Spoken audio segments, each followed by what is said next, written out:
Ikdienā es vairāk nodarbojos ar to, ka es pasniedzu Toronto Universitātē teātri, gan kā praktisku mākslu ar 4. kursa aktieriem, kā arī man ir vairāki kursi, kas ir tādi interdisciplināri, tā ir miedarbība ar vēsturi, socioloģiju, teātris.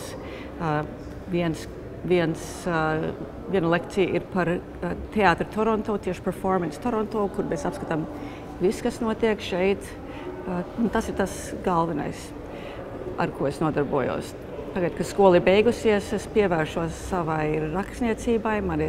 Man top grāmata, memoārs, un man ir viens ļoti interesants teātra darbs, kur pašlaik ir tas mirklis, kad visu laiku ir sarunas, kur un kā un kad to varētu izpildīt.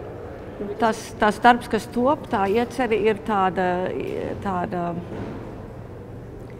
izrāde par mīlestību. Viņi saucās 7 dokumentāli teātri par mīlestību, un mēs intervējam cilvēkus vecumā 7, 17, 27, 37 un tā tālāk līdz 77 par viņu mīlas pieredzi. Un kad es saku mēs, es to saku tādēļ, ka es viņu taisu kopā ar vienu horeogrāfu. Un mums ļoti interesē tas, ko pašlaik sauc par verbatim theatre, kas ir tāda hiperrealistiska teātris. Drusku kaut ko tam līdzīgi jūs esat redzējuši Jaunā Rīgas teātrī. Tikai, kas mums ļoti interesē, ir kā cilvēks var iemiesot citu cilvēku. Citos vārdos, ka ja es jūs intervētu par mīlestību un jūs man izstāstiet kaut ko, tad kāds aktieris, un viņš varētu būt būdains ķīnietis, varbūt nebūs rudmate, bet viņš jūs iemiesot, ieskaitot, kad jūs ievelkat elpu, kad jūs drusku pauzēt, ka viņš ir 1 pret 1, viņš ir jūs. Un tādā mums ļoti interesē šī metodoloģija, ko es esmu attīstījis arī universitātē. Un tas projekts ir tāds pusdēļ saturs, pusdēļ tam, ko es esmu atklājusi kopā ar saviem studentiem. Pēdējais bija ar 4. kursa aktieriem. Man bija tāds traks gabals, Katie von Heilbronn, An Obsession by Mr. Heinrich von Kleist, kas ir vācu dramaturgu 1808. gada luga par mazo Ketiju, kas ir mīlestības apsēsta un faktiski ir tāda mīlas terorista. Un mēs uzvedām vienu ļoti neparastu, protams, avangardisku inscenējumu ar studentiem. Manuprāt, teātra definīcija ir kopdarbs. Bez arī skatuves darbiniekiem nekas nenotiks. Un scenogrāfs ir būtisks elements. Un es atšķiros no dažiem režisoriem tādā ziņā, ka man ļoti patīk strādāt ar inteliģentiem aktieriem un viņiem uzticēties un radīt tādu vidi, kas ir ansambliska. Rakstniecība, tas ir individuāli. Teātris, tas ir kopdarbs. Kopā ar publiku arī. Tā kā es pasniedzu universitātē, tas ir mūsu mērķis. Mēs trenējam domājošos māksliniekus. Citos vārdos tie jaunieši, ar kuriem es strādāju, varbūt arī mācās neiro zinātnes, vai viņi mācās politiku vai teoloģiju. Viņi var izvēlēties, kas ir viņu otrais galvenais temats. Viņi nesēž tikai teātrī. Tātad viņiem pasaule ir liela. Un otrais ir, ir ļoti daudz inteliģenti aktieri, kuriem neprasa savu viedokli. Man ļoti interesē, ko aktieris jūt, kad viņš ir uz skatuves, ko viņš domā, ko viņš redz, ko es nevaru redzēt kā režisoru. Un, kad es ar aktieriem strādāju, tad es visu laiku meklēju, kas nāk ko es atradīšu no viņiem, nevis, ka es viņiem kaut ko uzspiežu. Kanādas teātris ir ļoti sakārtots. Es zinu, ka mēģinājums būs no 10 līdz 6, ka visi būs klāt, ka 12 būs pārtraukums un no 1 līdz 2 būs pusdienas. Man ir ļoti skaidrs, kas notiks. Tas var būt ļoti patīkami, tas var arī būt sterili. Latvijas vide ir anarchistiska. Es nezinu, vai viss būs klāt 10, un noteikti varētu nebūt pārtraukums 12, un ja es esmu tā kā parasts Latvijas režisors, es varētu arī mēģināt līdz pusnaktīm. Kaut kā faktiski arotbiedrība to neatļauj, bet visiem ir vienalga. Pie tās anarķijas man bija jāpierod. Kas man patīk, kāpēc man šķiet, ka Eiropas teātris pārsvarā ir interesantāks nekā vairums vecais teātris šeit, ir, ka angļu teātris vaicā, kas ir stāsts, kas ir lugas stāsts. Un Eiropietis vaicā, kāpēc tu šo stāstu.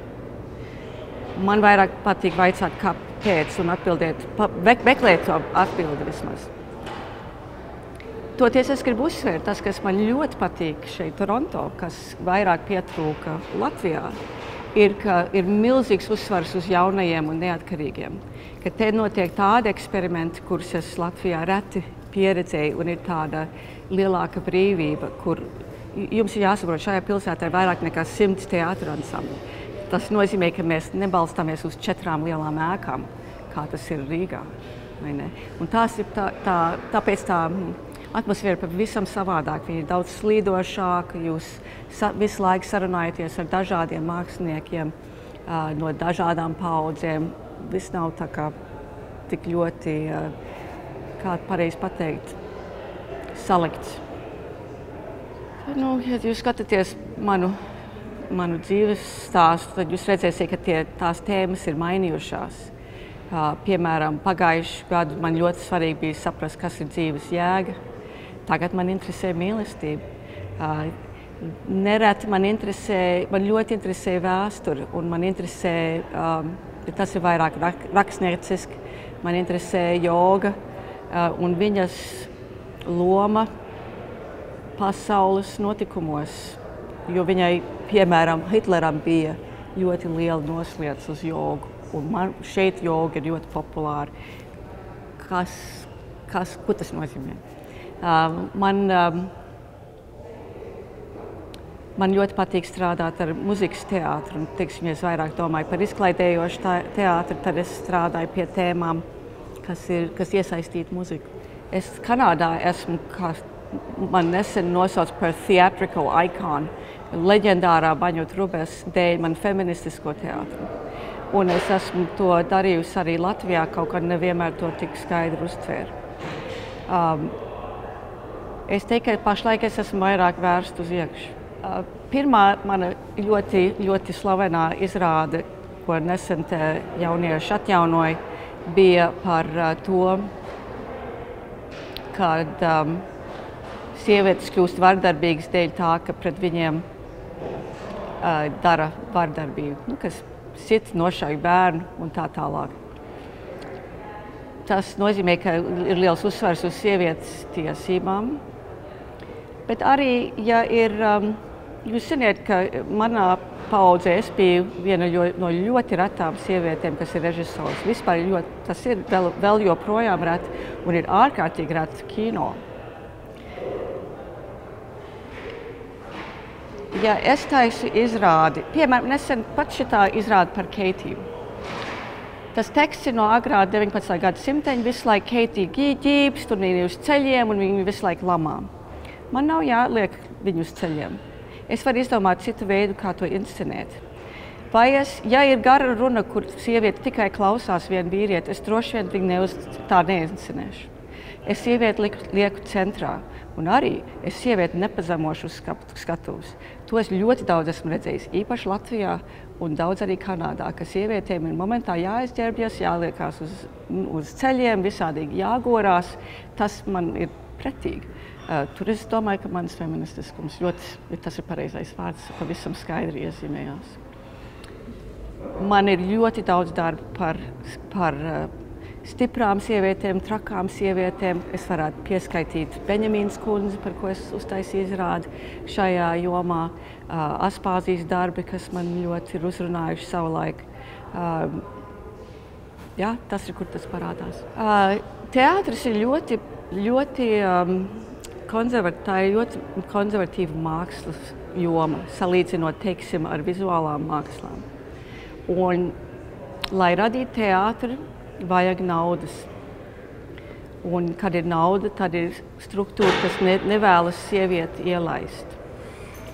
Ko es esmu novērojis, ir, ka, piemēram, Kanādā ir daudz vairāk sieviešu režisoru tagad, bet bija arī ļoti skaļš publisks krahs, skandāls par to, ka tik daudz sievietes. Tik maz, ka valsts dod naudu iestādēm, kur sievietes nav nevienās vadošās lomās, ka tā tas nedrīkst būt. Un tagad ir daudz vairāk sieviešu. Taču tagad teātris ļoti slikti maksā, bet kino maksā labi. Man šķiet, ka tas viss ir ļoti saistīts ar to. Es jaunībā ļoti aizrāvos ar Raini vispirms, jo toreiz mēs saucām toreiz mūs audzināja par trimdniekiem, kad es šeit piedzimu Toronto. Es biju piedzimusi trimdā, tā man mācīja.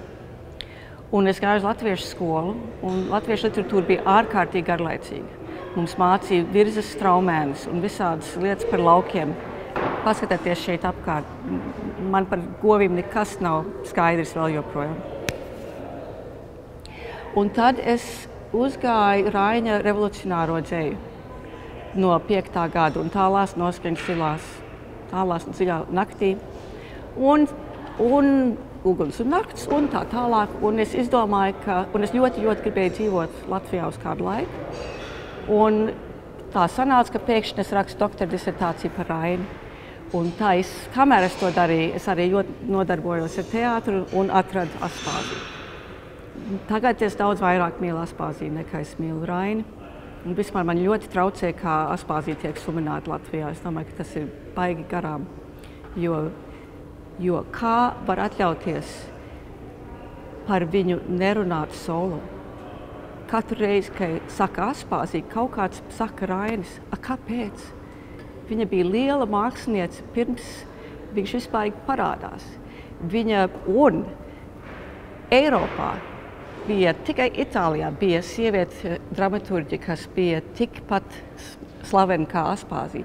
Mēs varam lepoties vienkārši pat ar to, ka mēs bijām tā valsts, kur ir sieviete dramaturgi un visus aizrauj.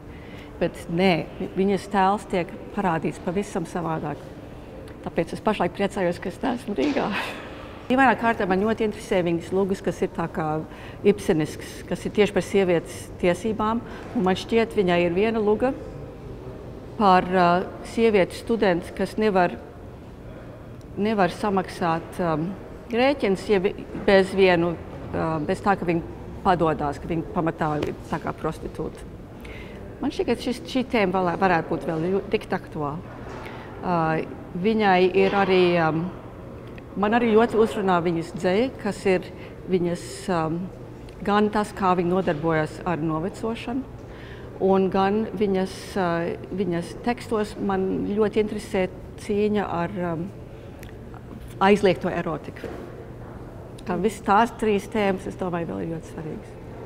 Laimīgā kārtā es tagad dzīvoju Kanādā, kad es skatos uz saviem studentiem, man varbūt ir, teiksim, zālē būs 30 jaunieši. Reizēm no tiem 35 sejas ir baltas. Daži cilvēki būs no 3 valstīm. Viņa vecāki bija Vietnamas bēgļi, bet māte bija no Francijas un vīrs ir no Kambodžas un bērns ir uzaudzis šeit. Un mēs visi viens otru ļoti labi saprotam, jo mēs esam mūsdienu pasauli, kurā neviens nav tīradnis. Agrāk tas tā nebija tik izteikti šeit. Kad es te uzaugu, tad man bija ļoti skaidrs, ka es esmu latvieti, svītra kanādieti.